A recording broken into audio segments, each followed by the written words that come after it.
Hold up.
Peace, folks. This is X from TPOT Media. Open your mind and wake your black ass up. You know what time it is. Hit that damn like button as you make your way in the door. Grab a seat, settle in, get ready. It's the Grown Man Hour with your host, my man, Bernard Riley.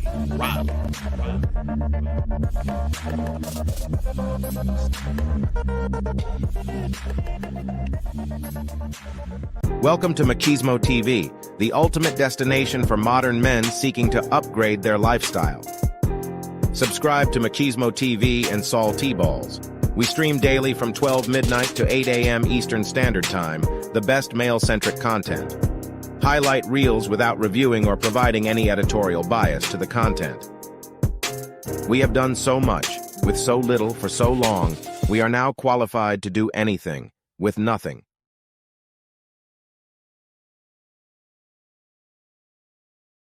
There we go. I was not all the way right. Shout out to everybody in the building. What's up and what's going on? Y'all just heard that right there from Machismo TV. We've done so much with so little for so long. We are now qualified to do anything with nothing. Shout out to everybody in the building.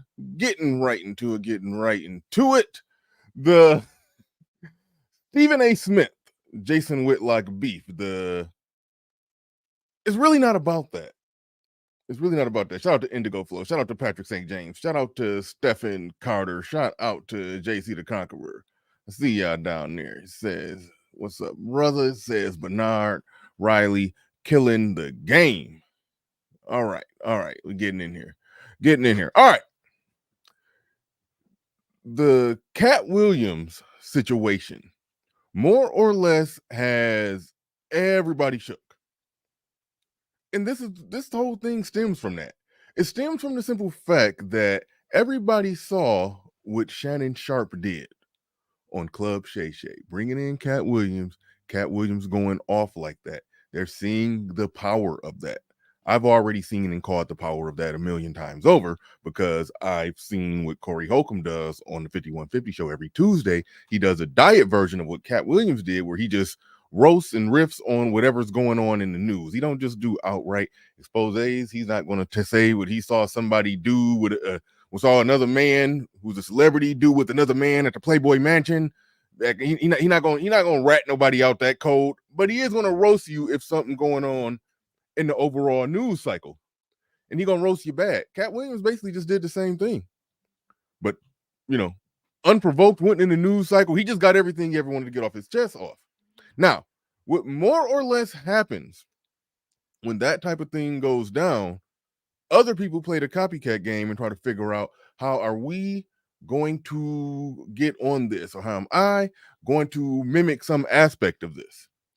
And that's more or less, to me, what Stephen A. Smith and Jason Whitlock has done in a different way. They didn't collab on it. They didn't get together and talk about it. It wasn't WWE style. Because Jason Whitlock been taking shots at all of his competitors. He's been doing that. That's his thing. Everybody who's doing something that he wants to do, and Stephen A. Smith pointed this out, everybody is doing something that Jason Whitlock wants to do. They're working in high profile areas in sports. They're making millions of dollars. They signed $1 million contracts, and they have their own little podcast thing going on the side. That's what all of them are doing. And I said this in my pre-record. I pointed out how Jason Whitlock always punches up at all of them because he wants to be where they're at. Stephen A. Smith knows to never punch down at Jason Whitlock because I'm above Jason Whitlock. But he saw the opportunity. He saw a wholesale opportunity to capitalize on that and punch down at Jason Whitlock. It's just all to it. He punching down at Jason Whitlock for a very, very specific and contrived reason. The specific and contrived reason is really stemming from the whole idea of clicks and views and him seeing what went on with Club Shay, his boy being, big time like that now. Big time like that because black people are in his corner. Black people are on his side. Club Shay, Shannon Sharp, Cat Williams got Shannon Sharp looking like the man of the people, the voice of the community.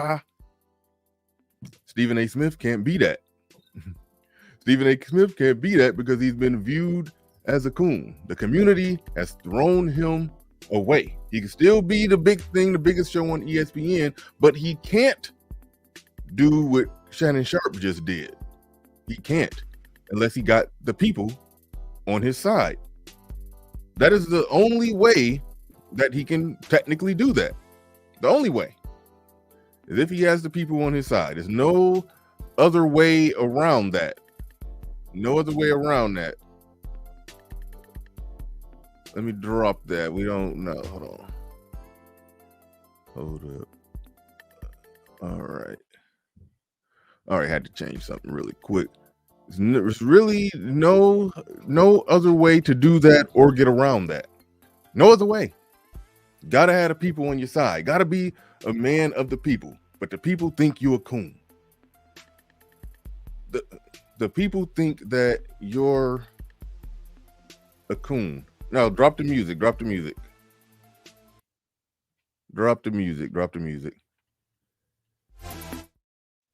There we go. Little hiccups in the back. Hold on. All right. The people think that you're a coon. If the people think that you're a coon, they're not going to be on your side. So the only way that he could get the people on his side so we can get that kind of traction on the major social media space is that he got to be for the people and the people got to be for him. So what is he going to do to these people? Everybody thinks that he's a coon. So what is the first thing he's going to do? He's going to show them the bigger coon. And in all honesty, everything that everybody tries to say that Stephen A. Smith is, he's really not that.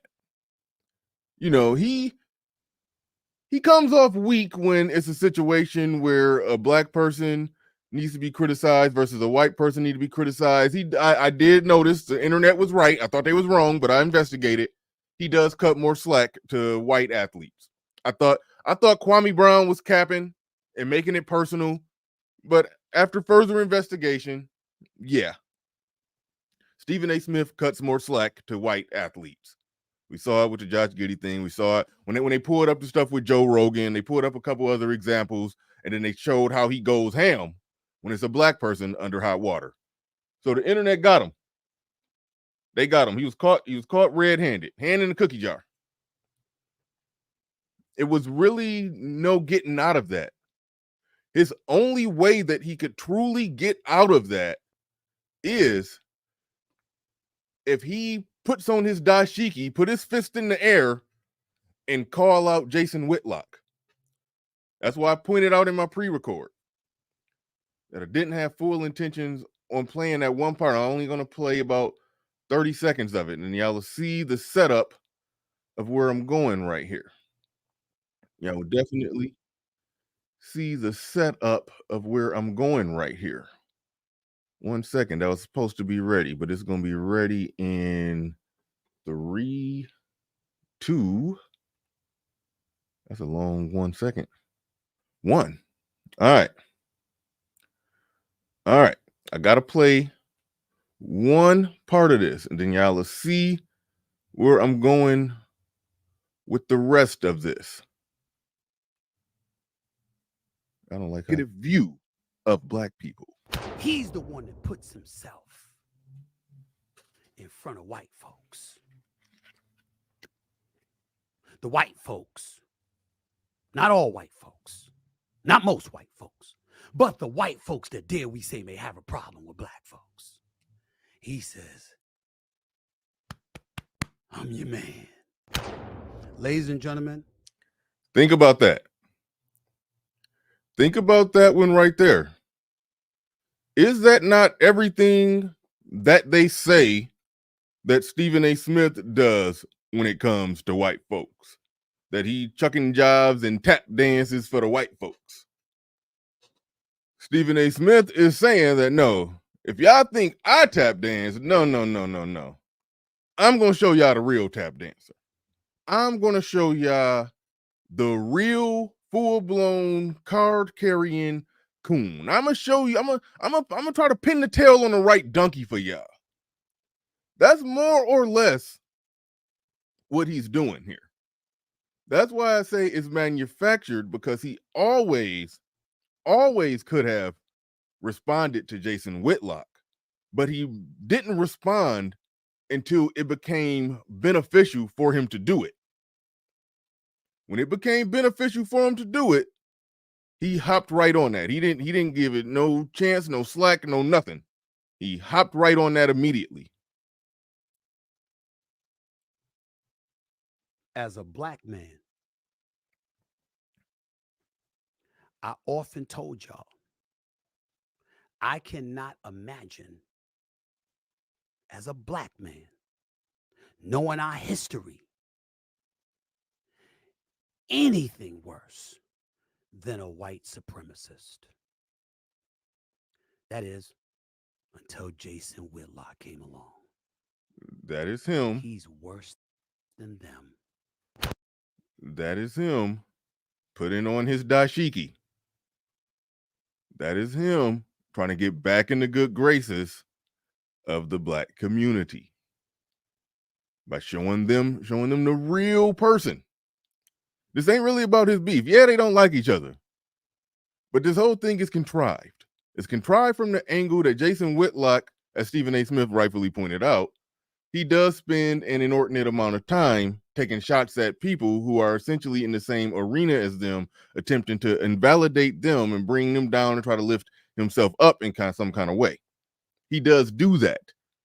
Stephen A. Smith is only punching down, hoping that the black community will lift him up, at least in their mind, at least in the social reputation, in media presence that he has, that he's not, one of the chucking jiving with homeboy from Django, Sam Jackson from Django. If I always forget his name, tell me his name in the chat room.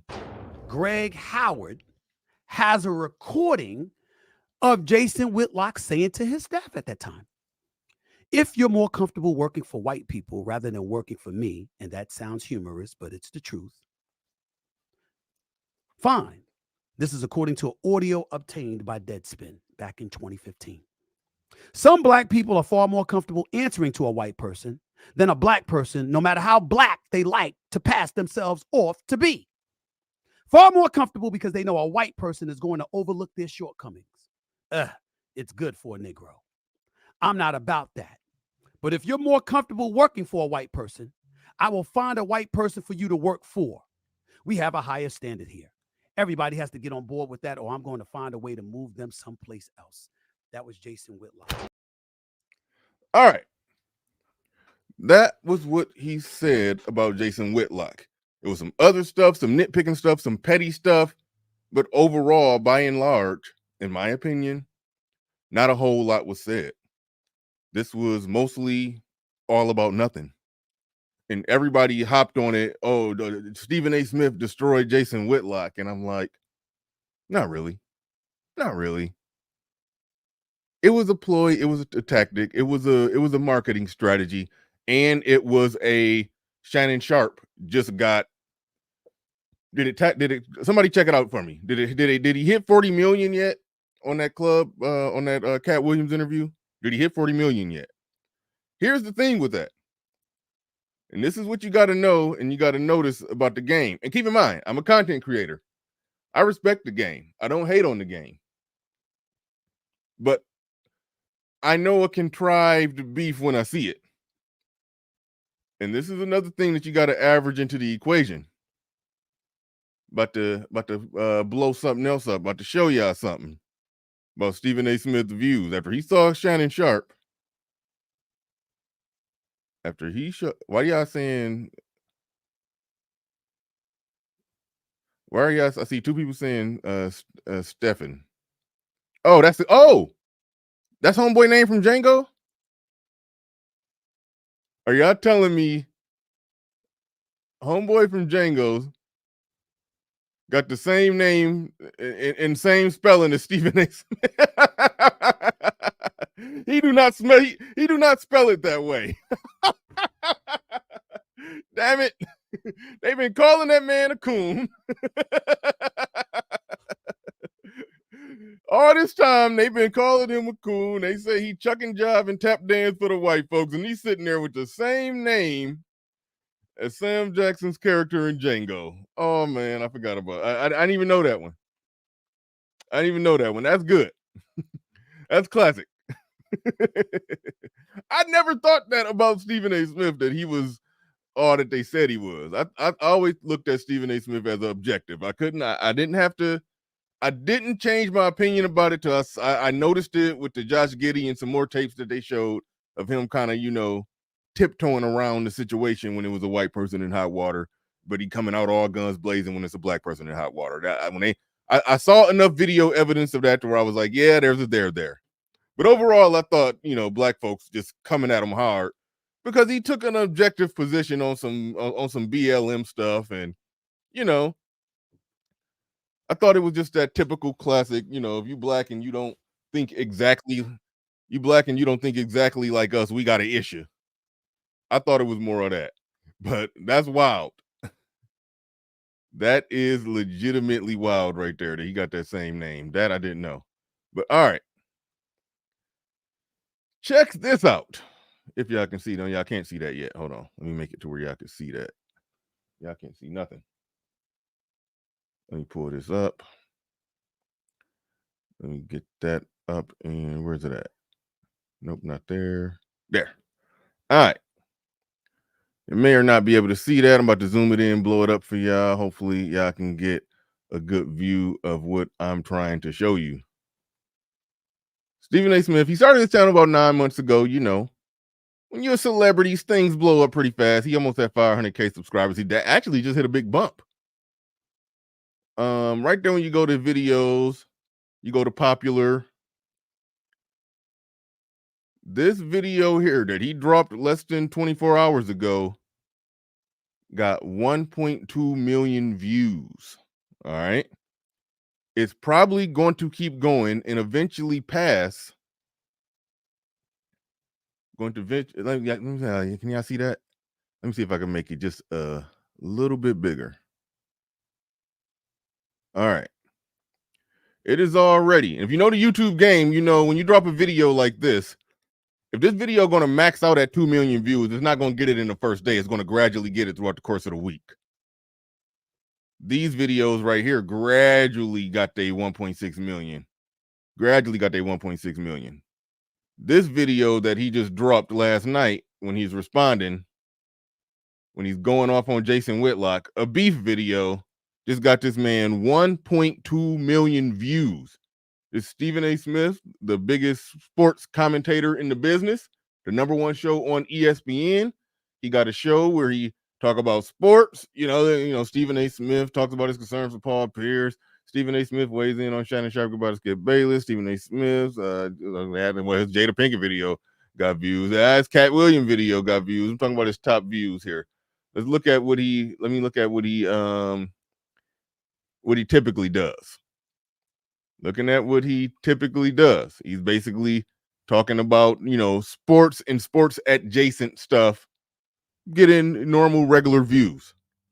When he finally fires back at Jason Whitlock on the heels of all that Cat Williams on Club Shay Shay stuff, the man gets 1.2 million views and counting. If you know how YouTube work, when we see that 1.2 million, it's actually already probably at 1.4 million because they don't tally it exactly, right up to the minute. So he probably already at 1.4 million. He'll probably be at it'll be his most viewed video by the end of today. Let's just go ahead and put it that way. That's where it turns into a situation where it's manufactured beef. It's beef that they get in a situation where, in order to stay relevant, in order to get the views that they want, in order to get the traction that they want, in order to get them subscribers that they want, they got to figure out a way to get the beef jumping off. Now, Jason Whitlock already understood the power of that because he's been going in on Stephen A. Smith and so many of them for so long. He's talking about Stephen A. Smith can't write. Somebody else wrote his book. He had 1 million editors at the Philadelphia Inquirer. He did all of this stuff and said a whole lot of nothing.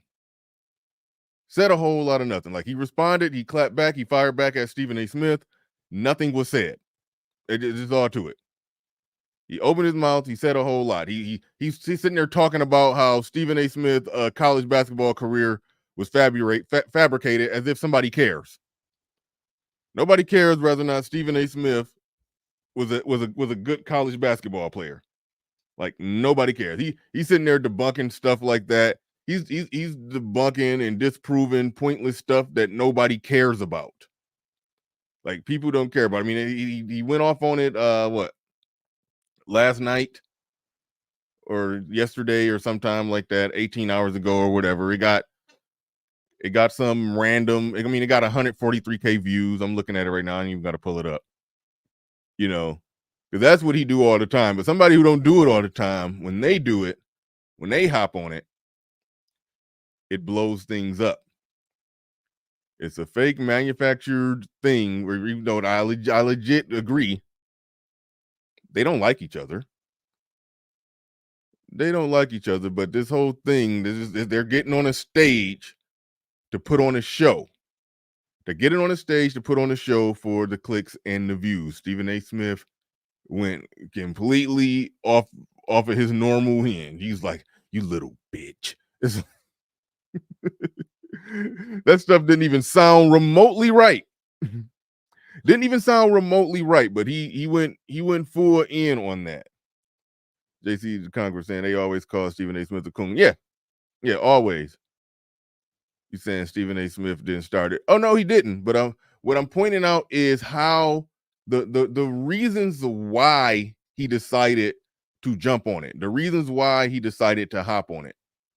It was all coming from the standpoint of, I got to get what Shannon Sharp got going on. What Shannon Sharp got going on is amazing, and the people are on his side. The people are against me.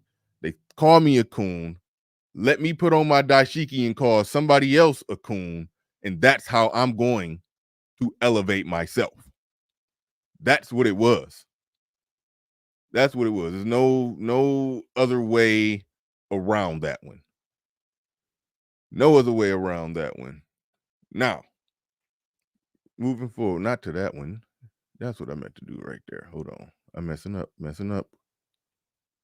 If y'all been keeping up with this one, the district attorney and doing the whole thing where Donald Trump is being prosecuted, that's not the important part. That is the important part, but that's not the main part. That's not the main part of this story. It may be a consequence of this story that Donald Trump may get off because of some junk that she's doing, or more specifically, who she's doing. Allegedly. The district attorney of that county, Fannie Willis, black woman, district attorney of that county. And to understand what I'm about to say, you got to understand that the district attorney appoints the prosecutors. Those are Those are basically attorneys that work for the government. And when they think that somebody has broken the law, they prosecute it. So she made the decision to prosecute Donald Trump.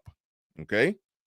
The person that she put on the job, because the district attorney assigns and appoints prosecutors who also work for the government to go after these cases, to be the lawyer in these cases. The person that she picked is the brother right there. And I don't know how. I just forgot his name. His name is Dane or Dean. I forgot his name. Let me know his name in the chat room. Somebody know it. I just forgot his name that fast. That's the brother who she appointed to do it. Now, normally, that wouldn't be an issue. That's how it's supposed to go, right? But black people, when you get in position, you appoint other black people to do the job. The only thing is she appointed the black prosecutor who she allegedly, this is all allegedly, even though it's some evidence for it, even though it's some, she got called to court to try to, some things got to get explained.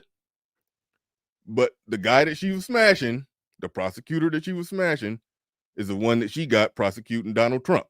So she's the one. A lot of people ignored the whole Donald Trump situation and let it go, but she was like, no. He did something in my county. I'm going to prosecute it. She's the one who was in charge facilitating Donald Trump mugshot being everywhere. She is, shout out to the lead attorney. He said Atlanta is absolutely run by black people. Yeah. She was the one who put forth and facilitated making sure that Donald Trump take a mugshot, because there was other times when he could have taken a mugshot, but everybody kind of just, Nathan Wade, thank you. It was other people was like, no, we don't need him to take a mugshot. Everybody know who he is and what he looked like. We don't need a mugshot on file. She was like, nope, we getting this Donald Trump mugshot. We doing it all. She was like, no, we making this happen. She's the one who pushed to make this happen as far as going after Donald Trump. But it's a conflict of interest if the prosecutor that you put on the case is somebody who you're allegedly having sex with. And she's been investigated because she allegedly used government money to pay him, because people that work for the government, lawyers that work for the government, they get their salary, they get money, they get, she used money to pay him, and that money that was used to pay him, they're saying that he used that money and whatever extra that he got from her, on the books for doing his job, that money was then used to go and do and for them to go on trips and do stuff. So they going on trips and doing stuff and on the government dime. Like, that's what's going on here. And that's why I got the tagline in there. Is this black leadership? Because what it ends up looking like, we always say, black people, we need to police ourselves. We need to govern ourselves. We need to do this. We need to top down, do that. That'll end all the corruption. All will be well if black people were just in charge and running our own. But when we run it, it be looking raggedy. I was going to say it'd be looking just as raggedy because, white folks, they be having their stuff too. They be having their stuff too. They stuff be upside down, lopsided, all over the place too. But it do seem like it just be a special brand of effery when black people is running the stuff. It just that's just what it is. That's just how it is. That's more or less what's going on right there. The DA, the district attorney in that county, hired a prosecutor. Decided to try to prosecute Donald Trump. She put her prosecutor on the job, the prosecutor that she was smashing and using government money to take, trips with. It's like, it's a mess. Now everybody's celebrating her. Black people threw the Black Girl Magic Parade. They was dancing in the street with this black woman going after Trump like this. But look at the effery going on that's going to cause her to blow it all. That's those are realities that are difficult to get away from. Those are realities that are difficult to get away from.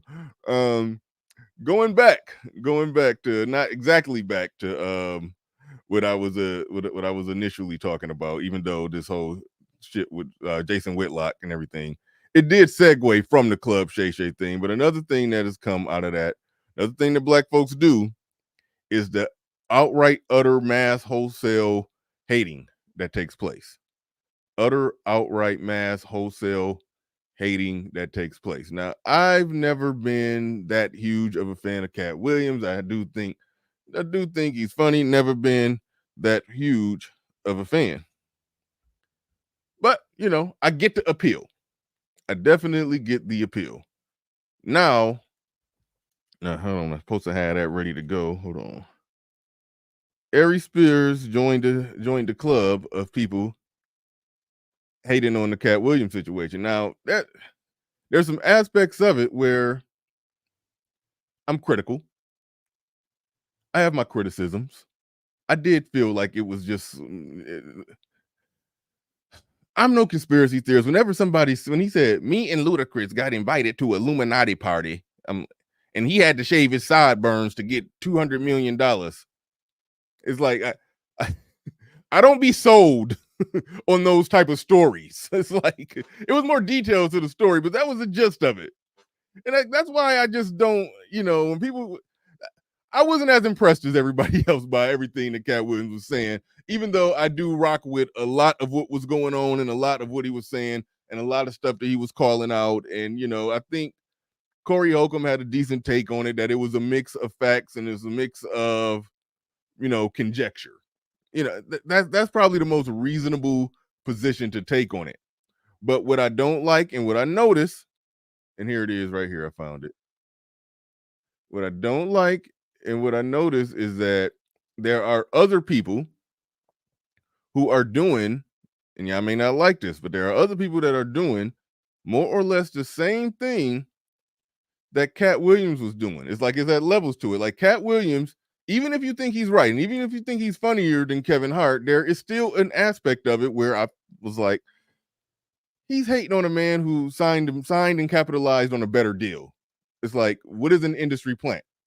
Does that mean that the industry saw you, they like you, they thought you was funny, they put some money behind your marketing and blew you up and made you bigger and then put you in the movies or your comedy shows or whatever, and they get a percentage? They pay you $10 million to go do a movie. The movie costs them $70 million to do, and they profit $150 million. So they just made, some $80 million or whatever. I think I botched the math. They just, that sounds like a good deal for the industry. So, like, what is an industry plant? Is it somebody that they thought was a good product that they should invest in? They invested in, and it turned them a profit, and he got rich, and they got rich. It's like I don't see the crime there. So really, when you take away all the fluff and the feathers, what Cat Williams is ultimately saying right there is, I'm funnier than this dude, but they put money behind him. I mean, yeah. I mean, it's opinion rather than that you're funnier. But I can, if accepting that premise, he's funnier, but they saw something in They saw something in Kevin Hart that they didn't see in Cat Williams. Maybe they saw somebody who was professional and was going to show up on time and not be on some nigga shit. Who knows? It's like, so that's why aspects of what he was saying that I was rocking with when he was calling out some stuff, but I didn't think I wasn't as impressed or blown away as everybody else. But just like, in my opinion, Cat Williams was hating on Kevin Hart, which I get it.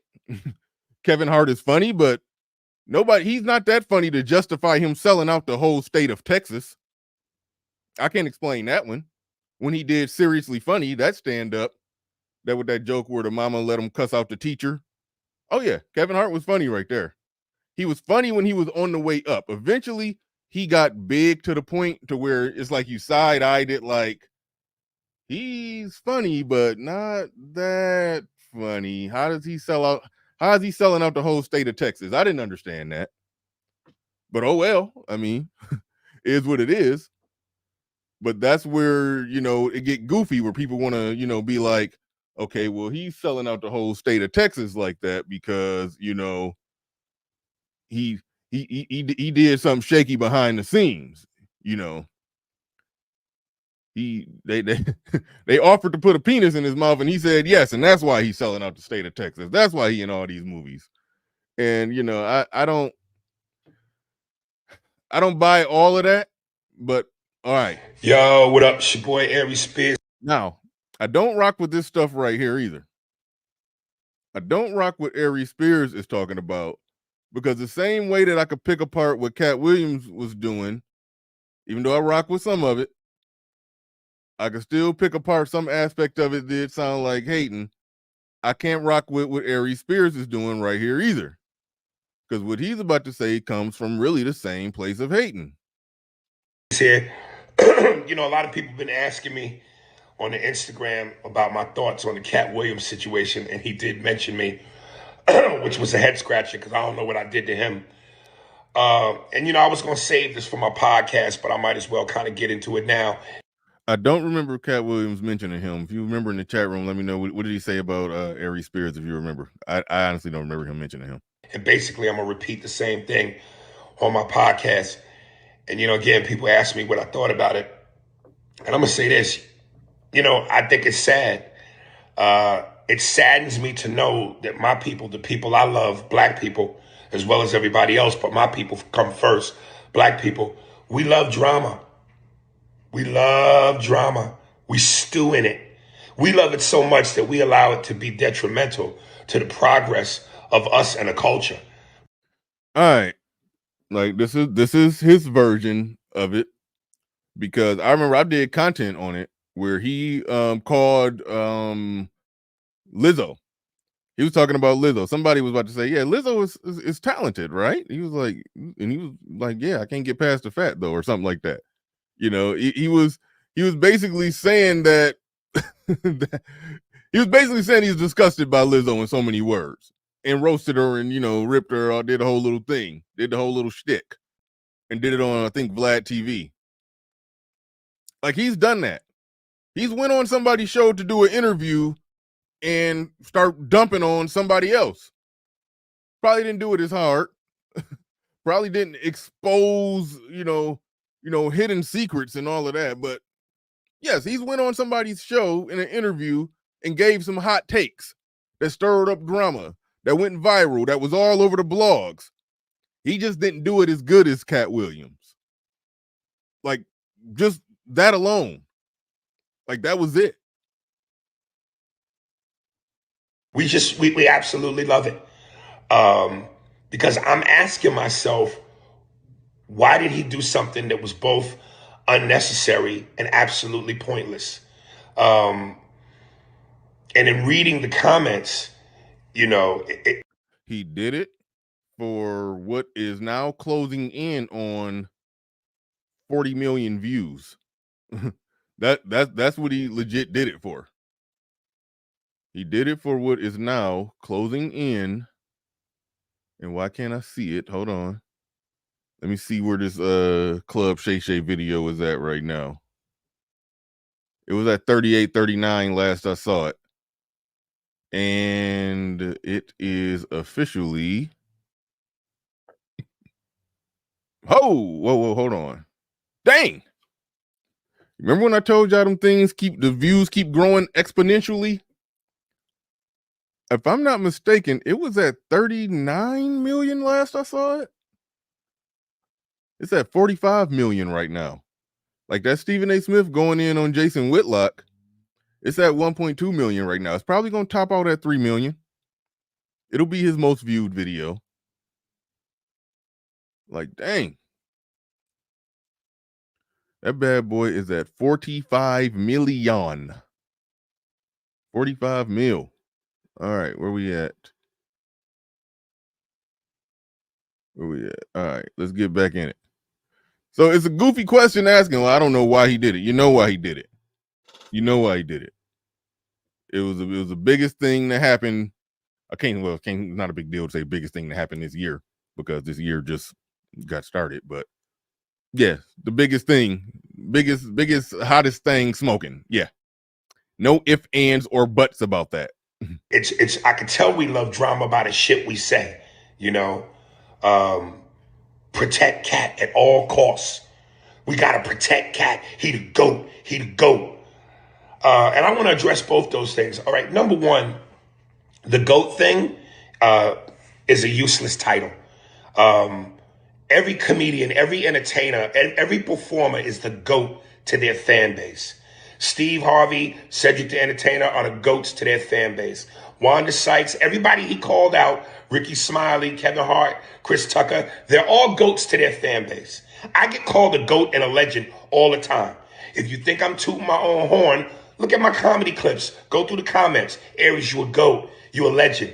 While that's flattering, it's a useless title. There can only be one GOAT, and his name was Richard fucking Pryor. Calling somebody a GOAT is irrelevant, but it's subjective. It's irrelevant. It's a useless title, but he also just did it. So why you have to do a delineation, a breakdown, and do some under the microscope examination of the term GOAT, because people are now recently saying Cat Williams is a GOAT. It's like that's where the hating and the running interference is coming in. That's what that was. Yeah, I remember one of my favorite things to watch was the 30 for 30 with Shaq on ESPN when he was. Yeah, and I'm mad I didn't hop on that, KG. Steven Jackson is another one. He wasn't hating, and you could tell it's hating by who they talk about. See, he's criticizing Cat Williams. He's not criticizing Shannon Sharp, the interviewer. But Steven Jackson is a former athlete who's in the podcasting business who interviews people. He criticized Shannon Sharp, the interviewer, saying that he wasn't supposed to allow that. He was supposed to get in the way of that. He wasn't supposed to let him disrespect people that you got relationships with. That's not what a good host or interviewer does, even though they would cut their pinky fingers off to have Cat Williams come do that on their show. Shannon Sharp, the views of this thing is in the Joe Rogan realm. I think Joe Rogan has 2 podcasts. One of them was with Elon Musk, and the other one was somebody else I can't remember, who has more views than what Shannon Sharp got with Cat Williams. It ain't a podcaster interviewing talking head type who wouldn't give away something important to have that. It just isn't. It's no other way around that. So the fact that Steven Jackson is finding some contrived, convoluted way to criticize Shannon Sharp shows that he's just attacking somebody who was in the same industry as him. Aries Spears going at Cat Williams like that is showing that he's making a contrived, convoluted reason to go at somebody who just did something big in the same industry as him. But what people fail to miss, what a lot of y'all fail to miss, is that Cat Williams was doing the same thing. He was coming up with contrived, convoluted reasons to go at Kevin Hart, somebody who's doing it bigger in the same industry as him. Like, that's what's going on here. It's a big hating fest circle jerk, a big circle jerk of hating going on, and that's what's happening, but nobody sees it. All right? That's all that's happening.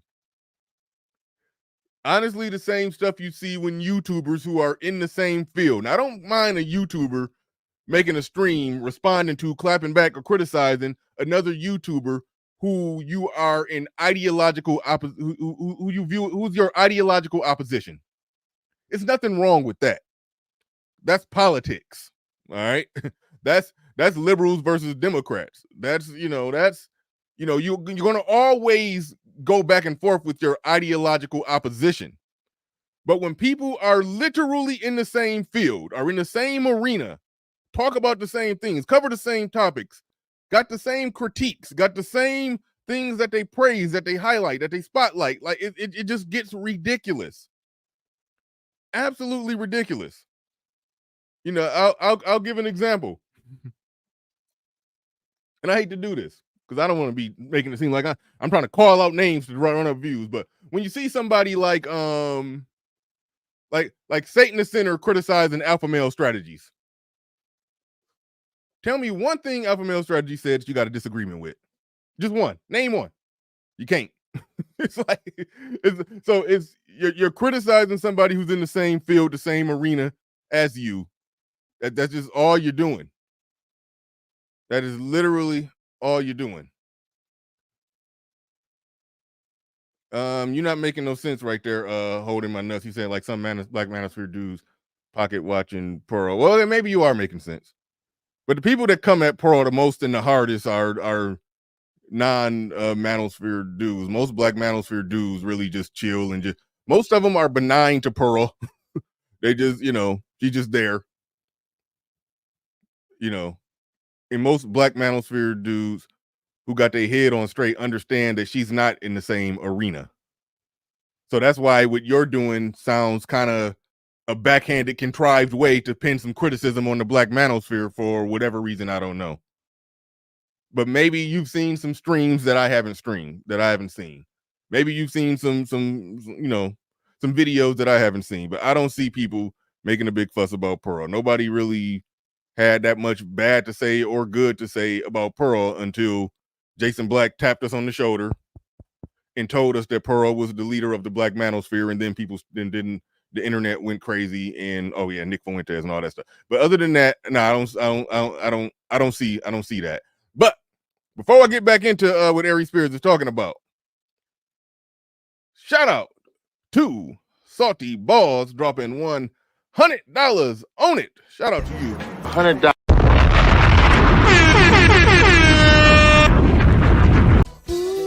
Suck on my chocolate salty balls. Put them in your mouth. Put them in your mouth and suck them and suck them. Shout out, and salute to Salty Balls. Make sure y'all go and subscribe to Machismo TV. It's actually pinned, should be pinned, more than likely pinned to the top. I'm pretty sure that RM pinned it to the top. Make sure y'all go and subscribe to Salty Balls. All right, let's get back into this. Playing for the Orlando Magic. And in his younger days, he goes, when people would ask me, whose team is it? When you're in your 20s, you care about shit like that. He said, I have seen some streams that says Pearly shouldn't even be on the radar.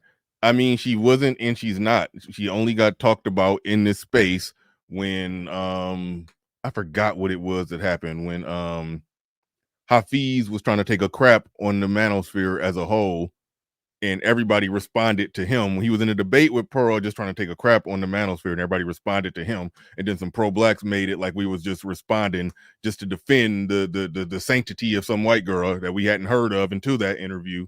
And she had 600,000 subs at that interview, so she didn't have nothing to do with us. And then 2 months later, Jason Black went viral talking about the Nick Fuentes stuff, saying that Pearl was the leader. But other than that, she ain't got nothing to do with nothing as far as black manosphere stuff. That was all a BS contrived narrative, and I really don't think people are like talking about her that much, like what you're saying.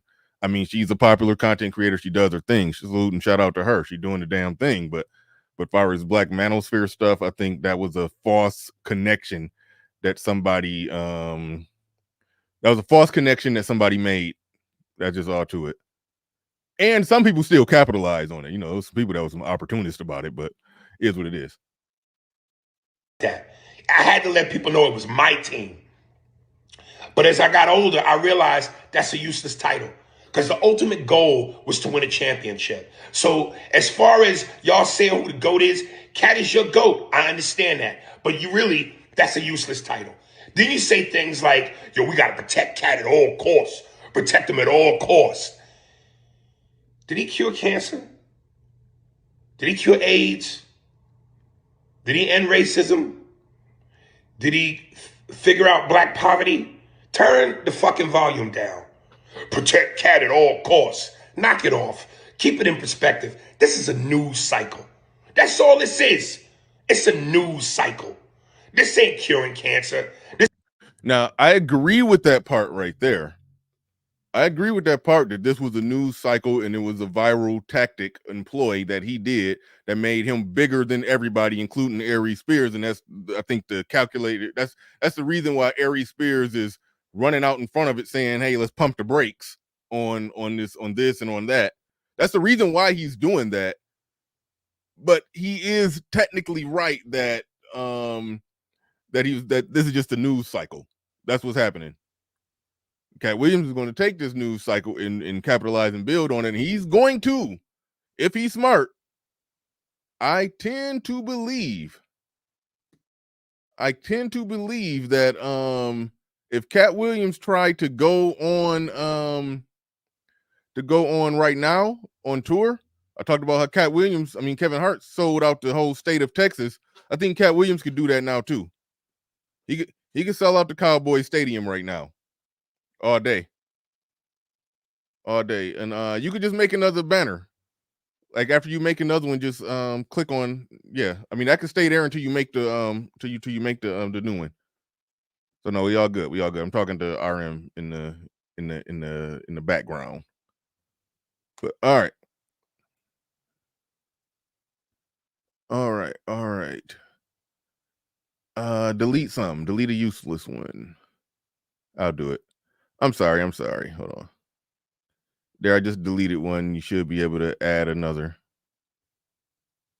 I'm trying to find something else worthy of deletion. I guess we'll do that one right there. All right.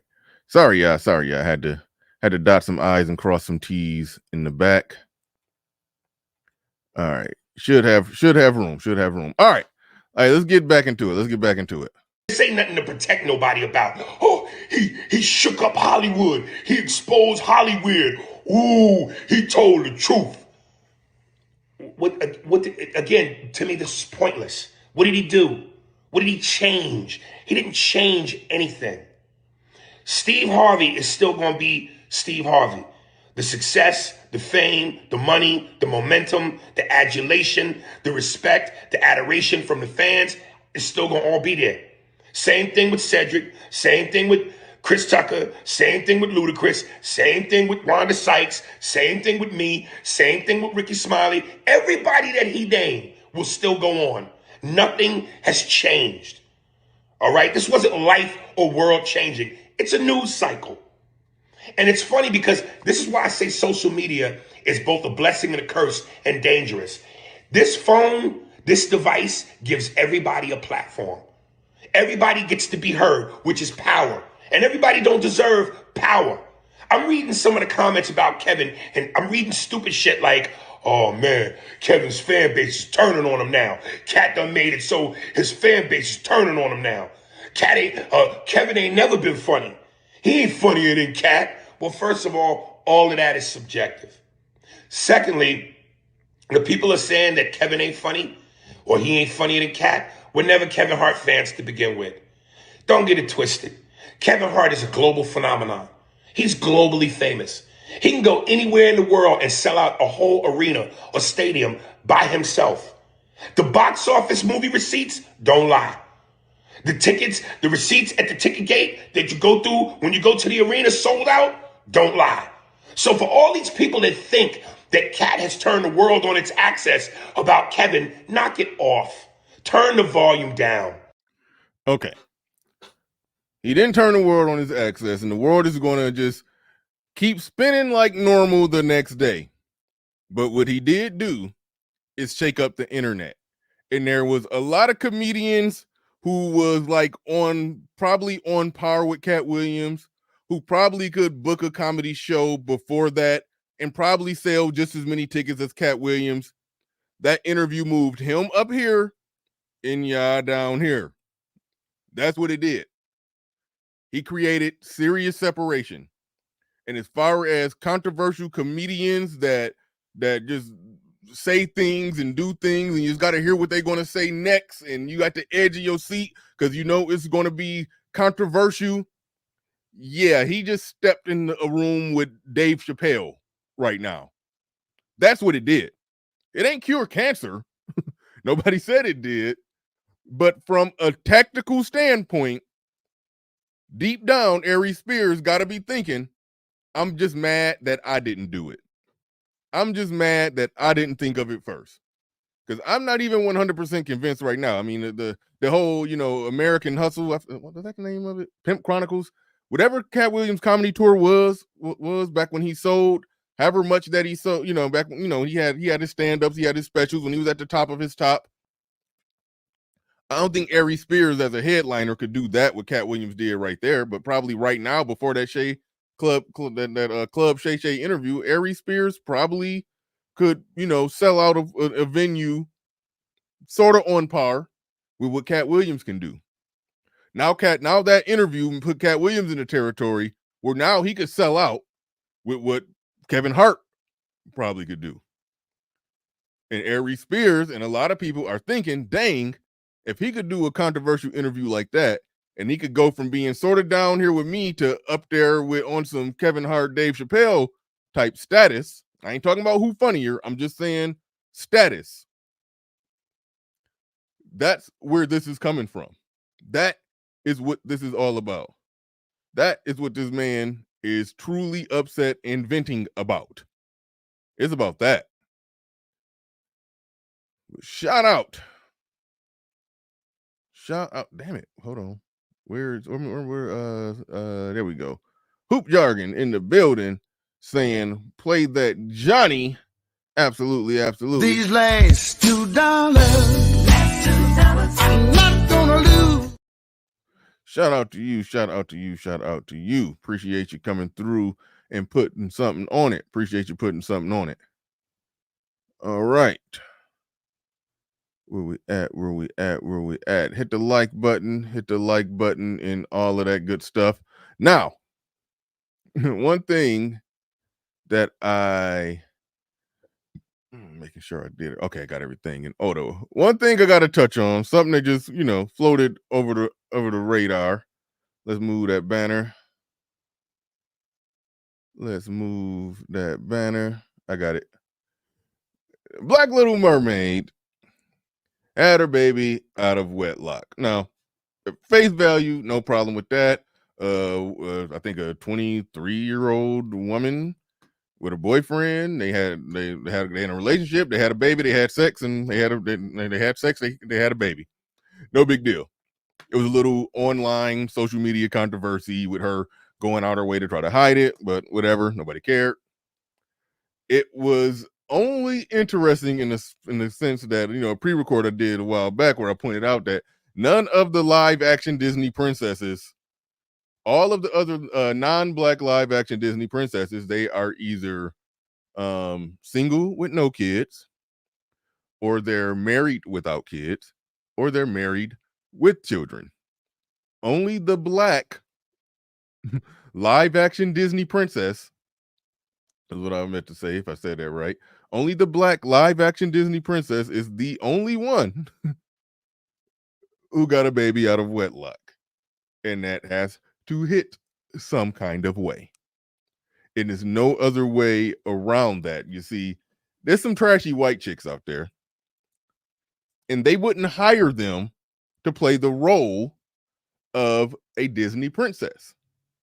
They wouldn't hire Woe Vicky to come play Snow White. I don't even think she acted, but just say if she did act and get in movies, they wouldn't hire some ratchet white chick to play Snow White because they know she's going to do something off camera that's going to ruin the Disney image.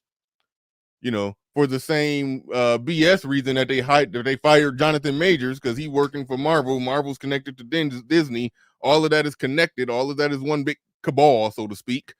And yeah, you do something wrong that damages the reputation of the company that you work for, then yeah, you're going to get fired, cut, and let go. Now, Jonathan Majors ain't do nothing. That's a whole nother story. But that's really the point. And that's really my logic behind when they hire you to play a live action Disney princess. They hire you not just because you're a talented actor, not just because you have the look, because they view you as somebody who's going to uphold a certain level of character and dignity and professionalism in the streets, a certain level of professionalism out in the streets, to where they not going to have to worry about, stuff like that, like you coming up, knocked up by a rapper. They don't plan for that when they hire Disney princesses. So like that's my whole point there, is that it got to hit some kind of way that, live action Disney princess, it's like 6 or 8 of them. No, 8 of them. I remember. It's 8 of them. Only one of them got a baby out of wedlock. And that one, coincidentally, is black. Now, this is one thing that her baby daddy, who, as I understand it, I think he's like an internet, like YouTube rapper. I'm not 100% sure, but he's successful at it. He's successful. Whatever he's doing, he's successful at it. So no knock against the man. But when everybody was speculating all the rumors and everything, this is one thing that he had to say, because everybody was like trying to dig and find out if she was actually pregnant. People was digging hard for that information. Oh, bro, I don't know why people is like so invested in what I got going on or what we got going on. Like, bro, mind your business. Like, go outside, touch some grass, bro. Like go do a cartwheel in your backyard or something. Like, it's weird, bro. Like, I genuinely don't be understanding. It's like, bro, why do y'all be so invested in people that don't know you? Like, I ain't gonna lie, like, I love my supporters and shit, but in real life, bro, I don't know y'all, bro. Like, that's just the truth. Like, you gotta just let me live my life. Like, you don't look at your principal at your school and be like, damn, is she in a bad mood today? Did she argue with her dude today? What's going on with her today? Like, bro, why do you care so much? Whatever's going on in my life or her life, bro, is not gonna change yours. Best and believe, bro. Work get in the lab. Go get some money. Like, let's focus on ourselves. 2024, bro. Let's try to lock in on ourselves, not other people. Please mind your business. All right. Now, this is a cap in levels of BS with what he's saying right there. When you're a celebrity, you hire a publicist and a marketing team. The job of the publicist and the marketing team is to essentially keep everybody in your business, to keep everybody knowing what you're doing, when you're doing it, why you're doing it, where you're going, who you're going with. That, like, you pay somebody money to do that. There's somebody probably getting 10% of your money to make sure that people are talking about you, to make sure that people are interested in what you're doing. Then the second that you pay somebody to keep people in your business. Now, the second that something is going on as far as your business that you don't want people to know, then you're saying, mind your business. Why y'all so invested in what everybody else has going on? If a celebrity woman and a celebrity man who are dating each other, if they having a baby, they got a baby on the way, and absolutely positively nobody cares, they're going to be going through an existential crisis. They're going to be trying to figure out how can they get on Shannon Sharp's show so they can cuss some people out and expose some stuff to get people talking about them. They're going to be going through it big time if nobody cares about what they're doing.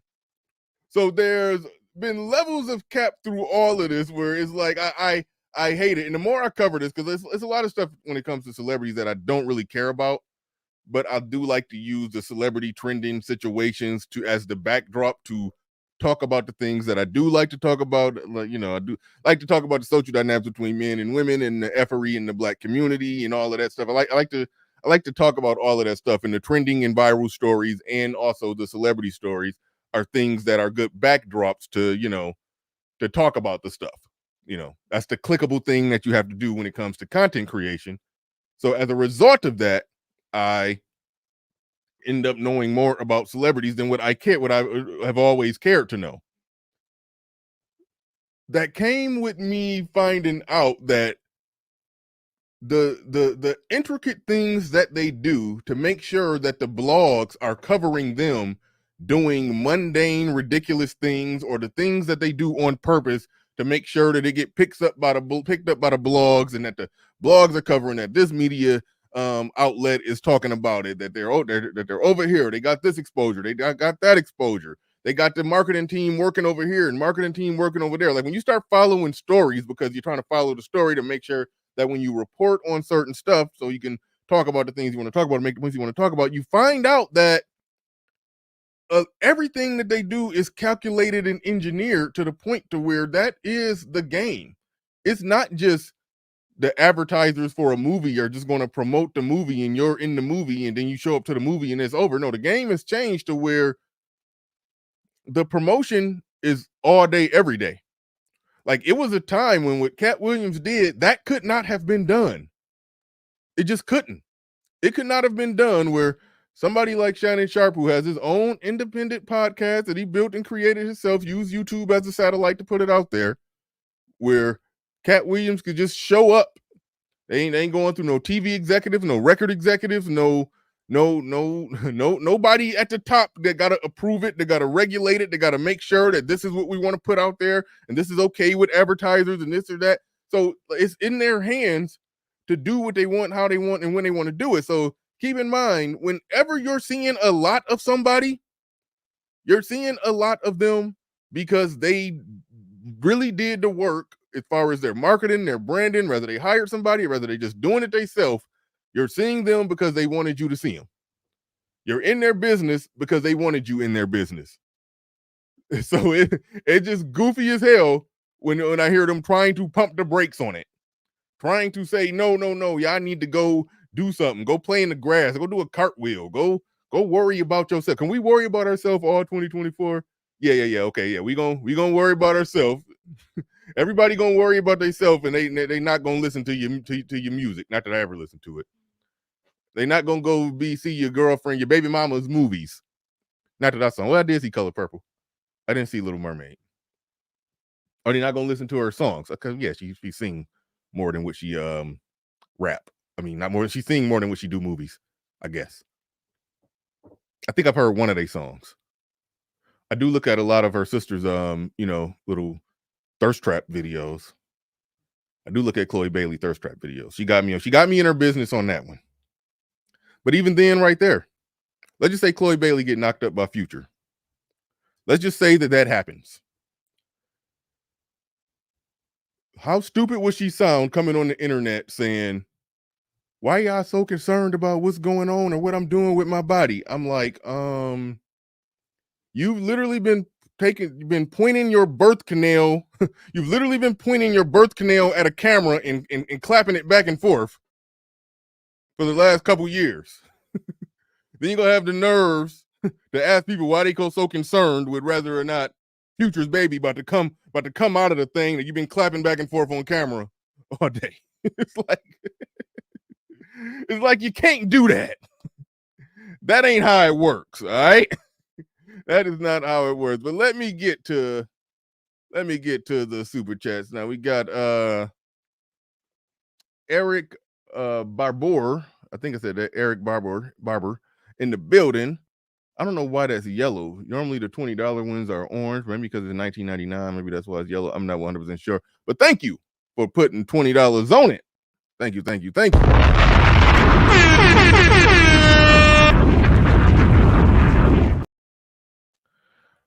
We also got him back in here with another one. He says, facts RM. Well, what did RM say? I need to confirm that whatever RM said was facts. I'm skeptical. I'm skeptical of what you said. Okay, let me see. Stop lying. You would die without attention. Okay. Yep. There it is. She was right. She was talking about this dude. Damn, now I don't got it up. No. That dude. I don't know why. You were talking about that dude and how he would die without the attention. Now he's saying he don't want the attention. So yes, RM stated facts. Okay. All right. And shout out to Eric Barber again. And he's a heart emoji in at Jackie. Okay. He loves Jackie. All right. Awesome.